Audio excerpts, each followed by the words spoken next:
스치기만 해도 똑똑해진다. 드라이브 스루 시사 주진우 라이브.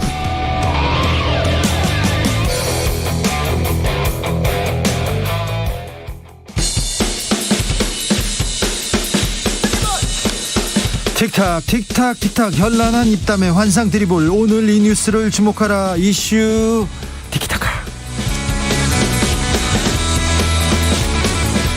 머리끝부터 발끝까지 핫 이슈 더 뜨겁게 분석해 봅니다. 청코너 최진봉 성공회대 교수. 네, 안녕하십니까, 최진봉입니다. 반갑습니다. 홍코너 김병민 전 국민의힘 선대위 대변인 어서 오세요. 네, 안녕하세요. 반갑습니다. 네. 요즘 어떻게 지내십니까, 김병민 대변인? 잘 지내고 있습니다. 네. 주진우 라이브 잘 들으면서. 인수위 내부 분위기는 요즘 어떻습니까? 인수위는 불철주야 오직 민생만을 생각하면서 열심히 일을 하고 있다고 듣고 있습니다. 그래요? 네. 어떻게 보십니까, 교수님? 인수위요? 네. 뭐 열심히 하고 있긴 한데 안철수 위원장의 말 있잖아요. 안철수 네. 위원장이 옥상을 가냐 어디를 가냐 그런 얘기 했잖아요. 네. 그러니까 물론 뭐 열심히 일하는 분도 많이 있겠죠. 그러나 이제 또 인수위에 계신 분들은 아무래도 이제 막 이제 장관 인선 나오고 자리에 대한 여러 가지 얘기들이 나오다 보니까 관심은 또 거기에 많이 가 있을 수도 있어요. 네, 그렇죠. 근데 저는 그 안철수 위원장 말처럼 인수위는 정말 열심히 인수위 일하고 자리 연연하고 그렇게 하면 안 되잖아요. 네. 맡은 바 일 열심히 하고 그리고 또 뭐 혹시 뭐 자리를 받을 수도 있지만 아닐 수도 있는 거니까 거기에 너무 집착하게 되면 또 자리 안 준다고 화내고 삐져가지고 나중에 또 막 또 뭐 공격하고 이럴 수도 있는 거 아니겠어요? 근데 네. 그런 부분이 되지 않았으면 좋겠어요. 자, 취임식도 얼마 남지 않았는데 뭐 BTS 논의 중이라는 얘기도 있고요. 취임식에 어떤 분들이 왔으면 좋겠습니까? 어떤 장면이 있었으면 좋겠습니까? 두 분이 좀 추천해 주세요. 저는 개인적으로 좀 소외된 계층들이 많이 오셨으면 좋겠어요. 네. 그게 윤석열 당선인이 추구하는 저는 미래라고 생각해요. 그렇게 네. 해야 된다고 보고. 그러니까 유명한 분 이런 분들이 오는 거야. 뭐 BTS도 와도 되죠. 뭐 BTS 오는 게 저는 나쁘다고 보지는 않아요. 다만 정말 우리 사회에 한 번도 그런 자리에 가볼 수 없었던 위치에 있었던 분들 이런 분들을 좀 많이 초대해서 그런 분들이 좀 주목을 받을 수 있도록 했으면 좋겠고 뭐 저는 그래서 전장현도 가능하면 좀 불렀으면 좋겠어요. 네, 그거 고민하고 있다고 네. 하더라고요. 저는 그래서 그런 부분들이 좀 많이 부각됐으면 좋겠습니다. 매우 좋은 말씀이고 아마 그런 내용들을 깊이 고민할 것 같습니다. 기사 내용을 보니까 취약계층과의 동행, 우리가 예전에 국민의힘에서 약자와의 동행이라고 하는 이런 활동들을 한 적이 있는데 그런 의미들을 당선인이 아마 잘 생각하고 있고 또 취임식 준비위원회에서도 그런 내용들을 잘 포착해서 준비할 거라고 생각을 하고요. 네.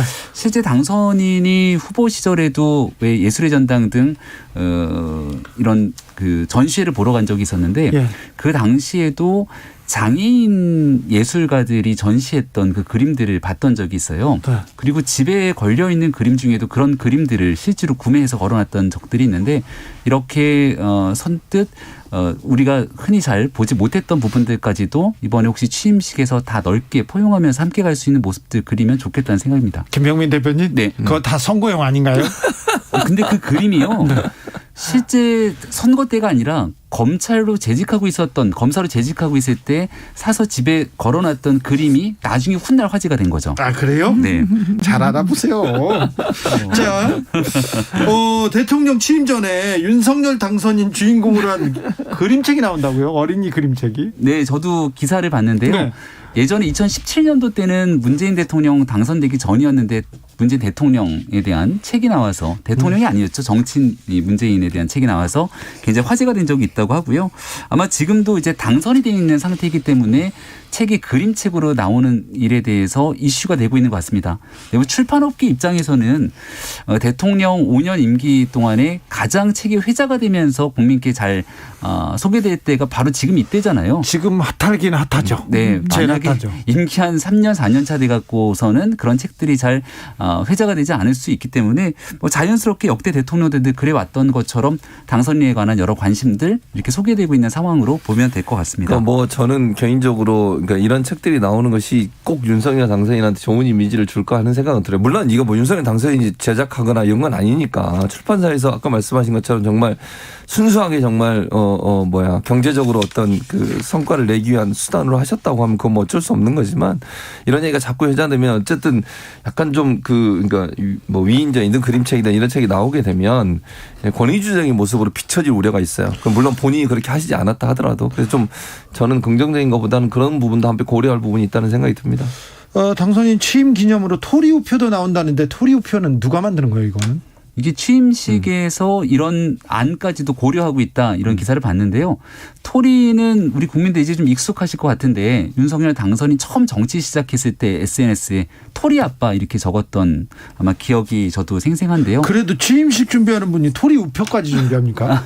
그러니까 대통령에 대한 우표를 만들면서 이제 취임 기념 우표를 만드는데 다양한 버전의 우표를 만들지 않습니까? 네. 그중에 하나로 자연스럽게 그냥 단순한 반려견 토리라고 보기보다는 네. 유기견이었거든요. 예. 그래서 유기견에 대한 보호 활동 등으로 또 당선인 부부가 오래전부터 활동을 해왔기 때문에 대한민국에 벌써 반려 이 동물들을 키우는 그런 국민들이 상당하지 않습니까? 이런 뭐 상징적인 의미들을 담아서 저는 굉장히 참신한 시도라고 생각합니다. 네. 네, 뭐 저는 그 참신한 시도, 신박한 시도죠, 사실은. 그러니까 오방남도 참신하다고, 오방남 참신하다고 그때 뭐 취임식 때 그랬어요.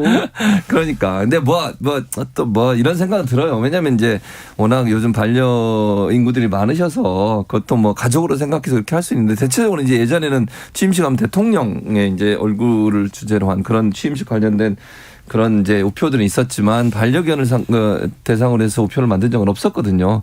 그래서 의미가 있을 수도 있고 또 뭐 한편으로 보면 그 너무 이게 취임식의 기념 우표인데 기념 우표가 너무 좀 그 기대라고 하는 것도 애매하긴 하네요. 어쨌든 좀 특이하다 뭐 이런 생각이 들어요. 알겠어요. 그리고 저는 그러려면 좀 토리만 하지 말고 그 7마리 있잖아요. 네. 다 하나씩 하면 어떨까 하는 생각도 있습니다. 자, 김상민 님이 VIP 취임식의 VIP는 소외계층, 비정규직, 청년층 아닐까요? 이렇게 의견 주셨고요. 9909님, 저는 꼭 모셔야 할 분들이 대한민국 임시정부 후손들과 어린이는 꼭 있어야 한다고 생각합니다. 대한민국의 시작과 미래입니다. 이렇게 얘기했습니다. 임명희님, 시국이 시국이니만큼 조용히 시작했으면 좋겠어요. 이런 얘기도 하는데 이런 부분 다 고려하고 있지 않을까 이렇게 생각합니다. 당으로 좀 가볼까요? 당으로 가기 전에 한 보도에서 김병민 대변인은 대통령 정무 공보 라인으로 이렇게 자리 잡는데 간다 이렇게 얘기하더라고요. 이게 저도 언제 가세요? 기사를 봤는데요. 네. 그 대선 때 활동했던 사람들 한 200명이 넘게 주르륵 다 소개를 하면서 그래도 김병민은 다 어디 갈 거다 써놨는데 김병민은 맨 앞줄에 있는 사람이죠. 공신이지, 개국 공신이지. 네, 요즘 기사 보면은 단독하면서 하마평들 무성하게 나오는데 사실관계를 딱 들어맞는 기사 이렇게 많지 않은 것 같습니다. 그죠? 네. 왜 그렇게 기자들이 그렇게? 저도 이제 대변인 했으니까 기자분들이랑 끊임없이 소통하는데 네. 정말 너무너무 힘들다 그래요. 인수위라는 건 취재가 안 되거든요. 보안을 지켜야 되기 때문에. 그래서 보안이 취재가 안 된다고 그냥 아무렇게나 써요? 아무렇게나 쓰는 것보다는 또 이쪽 저쪽에 대한 내용들을 바탕으로 쓰는 것 같은데요. 인사 문제를 가지고 참 기사 쓰는 게 하루 이틀 지나면 다 나오는 건데 그렇죠. 우리 기자님들 진짜 고생하고 있는 것 같습니다. 네. 고생이 아니라 이건 잘못하고 있다고 봐요. 교수님, 언론계 또 이게 정명하신 분이니까 물어보겠습니다. 네. 하루 이틀 나오고 네. 하루 이틀이 지나면 이게 사실이 아닌 걸로 나오는 그런 단독 기사, 이런 그 하마평 기사 어떻게 해야 됩니까? 그러니까 사실은 그렇게 할 이유가 없어요. 왜 그 한마평 기사가 나온다고 해서 국민의 이익에 특별히 도움이 되는지 잘 모르겠어요. 그리고 사실은 그런 한마평 기사가 나오면 여러 가지 이제 추측성 얘기들이 나오게 되고 그게 사실은 별 도움이 안 된다고 보거든요. 말씀하신 것처럼 하루 이틀 지나면 분명히 발표가 나올 텐데 좀 기다리면 되는데 그러니까 기자들이 자기들 나름대로 판단하고 또는 언론사가 나름대로 판단해서 기사를 쓰는데 그게 사실이 아닌 경우도 많잖아요. 네. 그럼 혼선을 주기도 하고 그런 부분들은 사실은 조금 기다리면 되는 거예요. 하마평을 하루 이틀 먼저 안다고 한들 그게 특별히 뭐 국익에 도움이 되는 부분은 없잖아요. 그러니까요. 이게 이제 언론에서 경쟁이 붙다 보니까 또 그런 측면들도 없지 않아 있는데 그렇죠. 또 내부적으로는 이렇게 언론 보도를 통해서 분위기를 잡아나가는 측면들이 일부 있는 것 같기도 하고 또 어떤 경우에는 이렇게 슬쩍 언급되는 내용들을 토대로 국민적 반응을 보기도 하는 경우들이 과거에도 있었었고 네. 그런 걸 또 검증의 한 과정이다 이렇게 주장했던 적도 있는 것 같은데 네. 이게 막 너무 과열돼서 보도가 사실이 아닌 내용들이 가게 되면 어제 윤석열 당선인이 기자들 앞에 갑자기 서갖고 비서실장에 관한 내용들만큼은 딱 단호하게 선을 걷잖아요. 국회의원 출신이 오게 되는 것은 맞지 않는다라는 이렇게 발언들을 하기도 했는데 그렇게 이제 언론에서 너무 과열되게 보도가 되게 되면 또 인수위나 당선인 차원에서 정리하려고 하는 시도들도 현재 있는 것 아닌가 생각을 합니다. 네. 인수위 취재 말씀하셔서 그러는데 미디어오늘 뉴스타파 이런 좀 약간 윤석열 당선인한테 조금 이렇게 각을 세웠던 언론사는 취재 출입을 불허하고 있다고 하는데 이건 좀 그렇던가요? 네. 서울의 소리도. 네. 그러니까 출입을 요청을 했는데 인수위에서 그걸 거부했다 그렇게 보도가 나왔어요.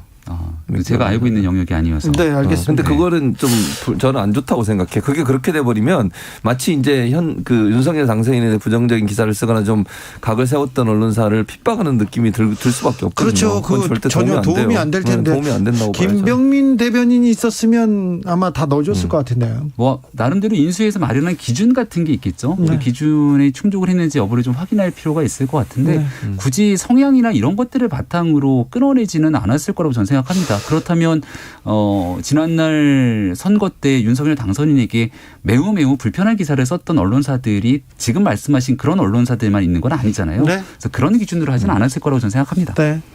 이렇게 선거 캠페인 과정에 저 언론사들을 쓸어버린다 그런 얘기는 안 하시죠. 그건 절대 안 하시니까. 네. 언론과의 소통을 매우 중요하게 생각하고요. 네. 주진우 라이브도 늘 듣고 있었죠. 근데 저는 왜 이렇게 무섭죠?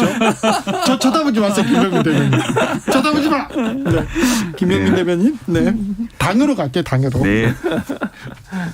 왜 눈을 안 맞죠? 네. 김병민 대변인 당은요. 그런데 이준석 대표하고 전장현 이렇게 토론까지 간답니다. 그리고 이 갈등이 이렇게 끝나지가 않아요. 이준석 대표가 내가 사과할 일은 없다. 사과를 하면 받아줄 의향은 있다. 이렇게 얘기하는데 요거 어떻게 마무리돼야 됩니까? 정치인들이 좀 다 뒤로 빠졌으면 좋겠어요. 오늘은 민주당에서 휠체어를 타고 지하철 이렇게 타는 체험 행사도 아니죠. 이렇게 체험을 하겠다고 고민정 의원, 박홍근 원내대표 등이 하게 되니까 이준석 대표가 바로 받아치지 않습니까? 평소에 지하철을 좀 타본 사람들이 그러니까 지하철을 자주 타는 게 중요하지 않냐 이렇게 얘기를 해서 이슈가 자꾸 다른 정치인들의 정치 쟁점화되는 거 전혀 바람직하지 않다고 생각하고요. 토론을 또 하겠다 이렇게 언급이 되고 있는 상황인 것 같은데 이게 토론에 대한 얘기가 아니라 사실 공당 입장에서는 어려움을 겪고 있는 분들에 대해서 장애인의 이동권 등에 대한 어떤 고충이 있는지를 경청하는 게 사실 중요할 때거든요. 네. 근데 이런 일들이 자칫 잘못 정치적인 문제로 자꾸 흘러가지 않도록 좀 모두 노력해야 될 때가 아닌가 조심스럽게 생각해 봅니다. 그러니까 저는 이준석 대표가 그렇게 얘기하는 게 이해가 안 돼요. 뭘 사과하라는 거죠? 전장현이 그럼 이준석 대표한테 뭘 사과하라는 거잖아요. 아니 그러니까 지금 뭐 시위한 거에 대해서 그걸 왜 이준석 대표한테 사과해야 되죠? 시위한 거에 대해서? 저는 이해가 안 돼요. 그리고 자꾸 이렇게 소외계층이나 사회적 약자에 대해서 나를 세우고 대결 구도로 가고 비판하고 이런 식으로 하는 것이 정치의 원래 목적과 본령인지는 제가 잘 모르겠습니다. 저는 거기에 동의가 안 돼요. 솔직히 얘기하면. 네. 그러니까 토론을 하기로 했으니까 저는 토론은 중요하다고 생각해요. 두 양측이 나와서 얘기를 하고 국민들이 그걸 볼 수 있는 기회를 마련한 건 저는 좋다고 생각하는데 그런 부분들이 자꾸 정치적으로 본인을 부각시키고 본인의 어떤 존재감을 드러내는 이유로 활용하고 이렇게 하는 건 저는 아니라고 봅니다. 네. 아까 김병민 대변인이 얘기했듯이 정치라고 하는 건 소외계층을 보듬고 함께 가는 거예요. 그리고 이준석 대표가 자꾸 그렇게 행동하시니까 사실은 윤석열 당선인 측이나 지금 인수위도 상당히 당황스러워 하잖아요. 인수위 측에서 만나가지고 그분들하고 만나서 충분히 듣겠다. 얘기를 들었죠. 또. 네, 그렇게 했잖아요. 그럼 취임식에 초청하겠다고도 네. 얘기를 했고. 그러면 결국 이렇게 자꾸 갈등을 유발시키면 어쨌든 윤석열 당선인 측이나 인수위 측에서는 이 문제가 잘 해결될 수 있도록 노력하려는 시도를 하고 있는데 국민의힘의 대표는 전혀 다른 길로 가는 거 이게 과연 도움이 되겠냐는 거예요. 손발을 잘 맞춰도 잘 될까 말까인데 이렇게 자꾸 엇박자를 내는 것은 절대로 도움이 안 된다고 봅니다. 강영석 변호사가 국민의힘으로 복당합니까? 아마 중앙당의 복당 승인 절차가 남아있는 것 같은데요. 네. 그러니까 시도당에서 일단 기본 의결을 하고 네. 그럼 이제 중앙당으로 올라가게 되는데 중앙당이 복당 의결 절차가 남아있는 걸로 알고 있습니다. 서울시당에서는 승인 도장 꽝 찍었어요. 네. 그러니까 저도 옛날에 비대위 하면서 지도부에 있어 보니까 네. 통상적으로 복당 절차 이렇게 올라오게 되면 시도당에서는 웬만해서는 복당 절차를 받아줘요. 왜냐하면 네. 중앙당이 있는 한 번 마지막 허들이 있기 때문에. 그래서 중앙당으로 올라오게 되면 많은 고민들을 하게 됩니다. 그래서 저희 때도 복당을 최종적으로 승인 안 했던 경우들이 상당하거든요. 네. 이번에는 근데 이제 최종 의사결정의 키를 또 이준석 대표가 쥐고 있는데 강용석 변호사의 또 유튜브 매체 채널이랑 상당히 갈등 관계가 있어서 이게 뭐 개인적인 문제를 떠나갖고 지방선거 등에 대한 여러 고민들이 필요한 지점이 있어서 어떤 결정을 하게 될지 궁금합니다. 그러니까 저는 뭐 개인적인 의견이라면 당연히 저는 중앙당에서 그걸 거부하는 게 맞다고 생각해요. 왜냐하면 어쨌든 강용석 변호사는 본인은 억울할 수 있지만 사회적으로 여러 가지 이제 논란이 있었고 여러 가지 논란의 중심에 섰던 경우들이 많이 있었지 않습니까?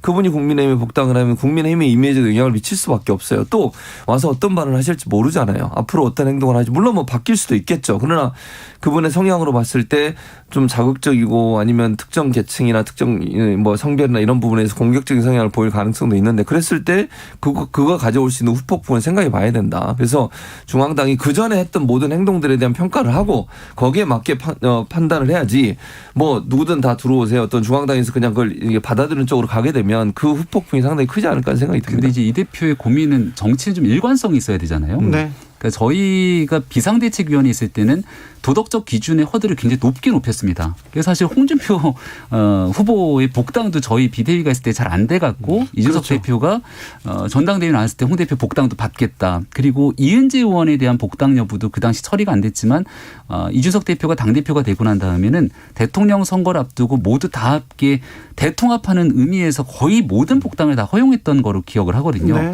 그래서 이번에 강용석 변호사의 복당을 만약에 불허하게 된다면 여기에 대한 과거에 있었던 선례 기준에 대해서 약간 일관성이 떨어질 수도 있는 측면이라 그래서 제가 굉장히 좀 의사결정 사안이 복잡할 거다라는 얘기를 드린 그렇죠. 거죠. 또 극렬 지지층이 있는 또 강용석 변호사 주변 사람들이 또 이렇게 또 집단적으로 활동할 수도 있고요. 행동할 수도 있어서 그 부분 또 놀라웠습니다. 지난주까지는요. 그 전에는 MB 사면, 그 다음에 용산 이전, 집무실 이전 이렇게 큰 논란이 되다가 지난주에는 김정숙 여사 옷 크게 뉴스됐습니다. 근데 이번 주는 아무래도 김건희 슬리퍼 후드티 언론 보도 쏟아졌습니다. 이거 어떻게 보셨어요, 교수님? 아니, 그게 윤석열 당선인한테 도움이 되겠어요? 나는 잘 모르겠어요. 아니, 언론들이 기사를 쓰는데 그 후드티 입고 뭐 사진 찍힌 거, 그다음에 슬리퍼가 완판됐다. 그걸 거의 대부분의 언론사들이 기사를 썼더라고요. 선거 기간 중에 그 윤석열 후보나 김건희 여사에 관련돼 가지고 이런 좀 뭐라고 해야 되나 사소한 기사들이 많이 나올 때가 있었잖아요. 네. 관심사가 많아서 그때 어떻게 반응하십니까? 뭐 국민적 관심이 있는 거니까 그거 가지고 뭐 이렇게 특별한 반응을 보이지는 않거든요. 그때도 후드티 슬리퍼 얘기가 있었어요. 그 전에도. 언제 있었죠? 그 예전에도 후드티 나왔는데 이번에도 그때 입었던 거 또 나왔다 이렇게 기사가 또 나왔어요. 아, 예전에 입었던 거를 또 입었다. 네. 윤석열 당선인은 제가 기억할 때 예전에 왜 검찰총장 그 징계 받고 그 두문불출하고 있을 때 회색 점퍼 입고서는 강아지 끌고 이렇게 나갔던 모습들이 회자가 된 적이 있잖아요. 그러니까 늘 입었던 게 패션에 큰 관심이 없어서 그냥 좀 약간 오래된 점퍼를 입고 늘 그렇게 소탈한 모습을 많이 보이지 않았습니까? 그랬던 삶의 모습들이 김건희 여사에도 비슷한 방식으로 드러났다 저는 생각을 하는데 이게 2017년도를 보면 당선됐던 문재인 대통령 우리 인이 하고 싶은 대로 해 하면서 인이템 문재인 대통령이 맸던 넥타이 그때 입었던 등산복 점퍼 완판됐다 이런 기사들 쏟아져 나왔던 게 반대되는 진영에서는 되게 불편하게 보일지 모르겠지만 또 대통령으로 당선된 그 굉장히 즐거워하는 국민들 입장에서는 그런 일들 하나하나를 또 즐길 수 있는 권리라고 보거든요. 아, 네. 이상한 내용들 전혀 아니라고 생각합니다. 그러니까 알겠습니다. 저는 수수하게 옷을 입은 건 좋은데 그 옷 입는 거 뭐라는 게 아니고 기자들이 그걸 기사화해서 완판됐다고 기사를 쓰는 게 이상하다고 알겠습니다. 최지봉 교수님, 김병민 대변인 감사합니다. 네, 고맙습니다. 주진우 라이브 인사드리겠습니다. 오늘 애청자 인증 퀴즈 정답은 마이클 잭슨이었습니다. 편의점 5만 원 상품권 홈페이지에서 받아가십시오. 찾아보십시오. 저는 내일 오후 5시 5분에 돌아옵니다. 지금까지 주진우였습니다.